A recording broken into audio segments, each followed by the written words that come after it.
Channel Belajar Akademi. Hari ini kita akan bahas pemrograman Python. Apa itu pemrograman Python dan bagaimana cara menuliskannya? Itu akan kita bahas pemrograman Python dalam satu playlist ini. Oke, langsung aja teman-teman, kita mulai materi pertama, yaitu Python. Apa itu Python?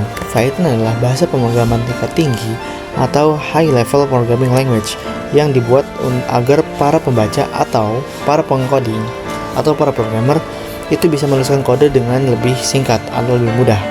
Kenapa disebut high level? Karena bahasa pemrograman ini adalah bahasa yang mudah dibaca.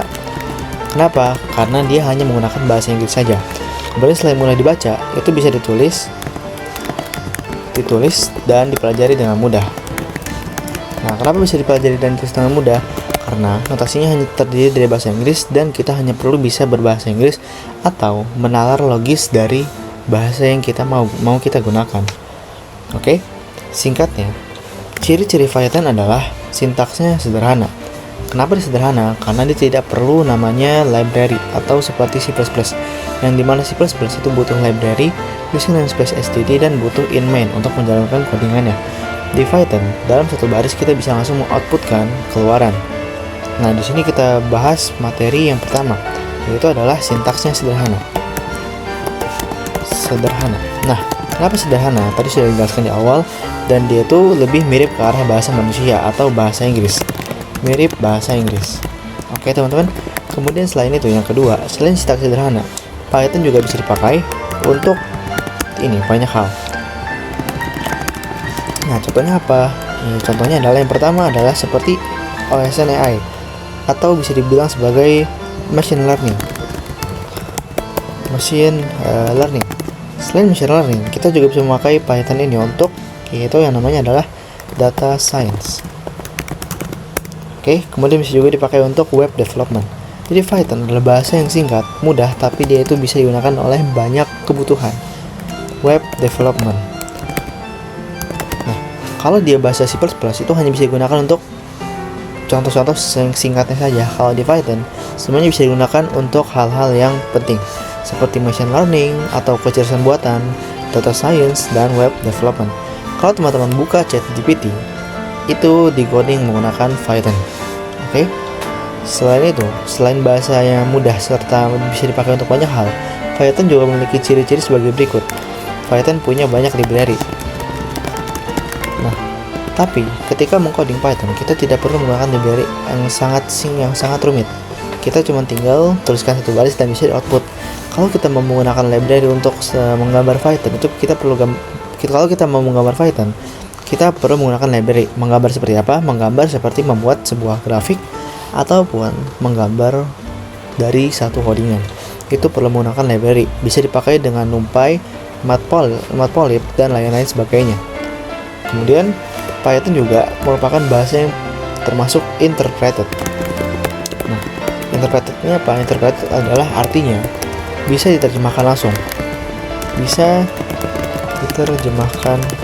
Atau secara singkatnya gini, selain bisa diterjemahkan langsung, bahasa Python ini adalah bisa langsung diproses atau dijalankan per baris. Bisa diproses per baris tanpa perlu buat seluruh isi barisnya, seperti C++, Java, dan lain sebagainya. Nah, untuk sejarah Python sendiri, Python dibangun atau dibuat oleh Guido van Rossum pada tahun 1980 akhir. Guido van Rossum pada tahun 1980 akhir. Nah, ceritanya gimana? Ceritanya adalah Guido van Rossum adalah seorang programmer dari Belanda, di mana dia membuat atau sering mengkalkulasikan fitur seperti riset matematika dan lain sebagainya. Dan beliau juga mempunyai sebuah riset yang bernama CWI atau Centrum Wiskunde en Informatica, atau yang artinya bahasa informatika dari riset sederhana. Nah, kemudian pada tahun 1991, Python ini memiliki versi pertama, yaitu versi Python 0.90. Kenapa?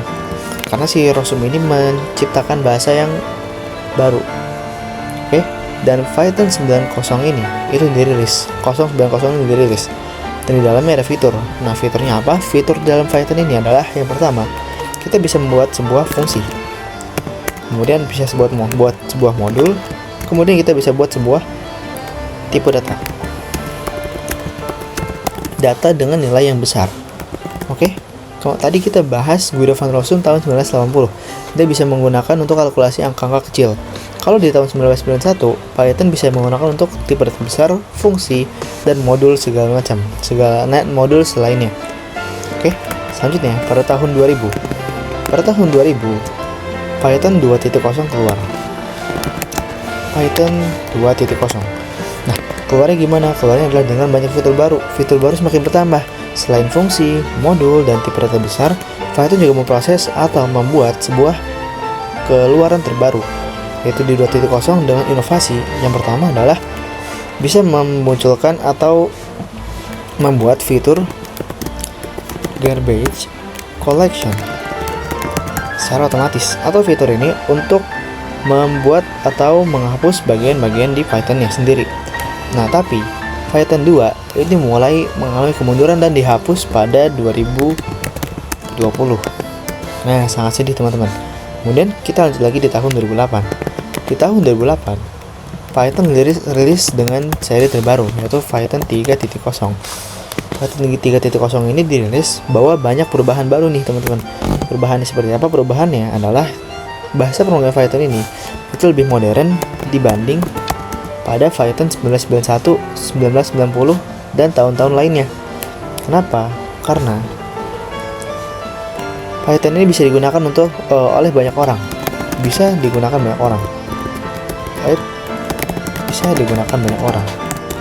Nah, kenapa bisa digunakan banyak orang? Karena sintaksnya simple, modern, dan dia lebih konsisten dan jarang mengalami kesalahan. Oke. Nah, ini adalah Python terbaru, Python seri 3.0. Sampai sekarang masih digunakan hingga saat ini. Nah, jadi Python termasuk salah satu bahasa pemrograman yang paling populer di seluruh dunia. Kenapa? Karena orang-orang gemar menggunakan Python untuk membuat hal baru seperti web, aplikasi, AI, dan lain sebagainya. Nah, contoh dari penggunaan Python adalah dari Instagram, Google, NASA, Spotify, dan lain-lainnya. Itu menggunakan pemrograman Python. Jadi, secara singkatnya, kenapa Python populer? Karena Python merupakan bahasa yang pertama adalah mudah dipelajari. Kenapa kita perlu mencari bahasa yang mudah dipelajari? Karena ketika mengcoding, kita tidak perlu memikirkan hal rumit. Oke? Kita hanya tinggal menuliskan kode apa yang ada di pikiran kita saja. Kemudian, Python juga serbaguna. Bisa digunakan untuk membuat apapun. Lalu Python juga bisa untuk membuat hal-hal atau nilai yang besar, atau bisa dibilang dia memiliki komunitas yang besar di dunia. Nah, dan terakhir, Python adalah bahasa pemrograman yang open source. Jadi dia bisa digunakan oleh banyak orang, atau semua orang bisa menggunakan Python pada zaman saat ini. Hanya tinggal mendownload dan mengkalkulasikannya dalam Visual Studio Code, mengkalibrasikannya, dia maka bisa akan menggunakan sebuah bahasa pemrograman Python. Sekian video pertama, kita akan lanjut ke video kedua yang menjelaskan tentang cara mendownload Python dan cara penggunaannya di Microsoft Visual Studio Code. Sampai jumpa di video selanjutnya.